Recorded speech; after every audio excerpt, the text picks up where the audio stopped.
Hello বন্ধুরা, তোমরা সবাই কেমন আছো? আশা করি ভালো আছো। আমিও ভালো আছি। আজ বাড়িতে দিলাম বিবর্তনীয়মার পুজো।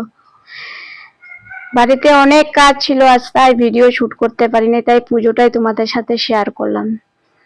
বন্ধুরা, পুজোটা কেমন হয়েছে অবশ্যই কমেন্ট করে সবাই জানাবে। আজ ভিডিওটা অনেক ছোট হয়ে গেছে, কিছু শুট করতে পারিনি, পুজো নিয়ে ব্যস্ত ছিলাম। পুজো শেষ করে তারপরে রান্না বাড়া করবো। ভেবেছিলাম খিচুড়ি বানাবো, কিন্তু আর সময় হয়নি, তাই খিচুড়ি বানাতে পারলাম না। খিচুড়ি বানালে তোমাদের সাথে শেয়ার করতাম। এই আমি পাঁচালি পড়া শুরু করেছি। আজ সকালে 5টার সময় ঘুম থেকে উঠেছি। কাজ করতে করতে আমার অবস্থা আজকে অনেক খারাপ।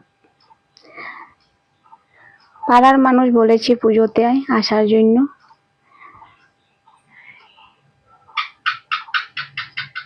দেখো তো বন্ধুরা, পুজোটা কেমন হয়েছে।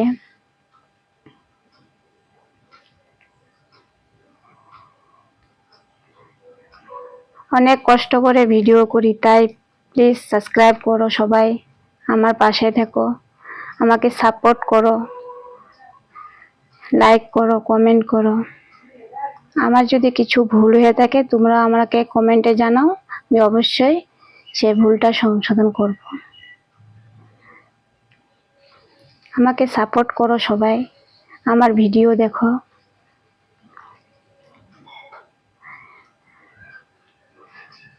সবাই বলবে সাজানিটা কেমন হয়েছে। আমি নিজে সাজিয়েছি। প্লিজ সবাই লাইক, কমেন্ট এন্ড সাবস্ক্রাইব করবে বন্ধুরা। সবাই ভালো থেকো, সুস্থ থেকো।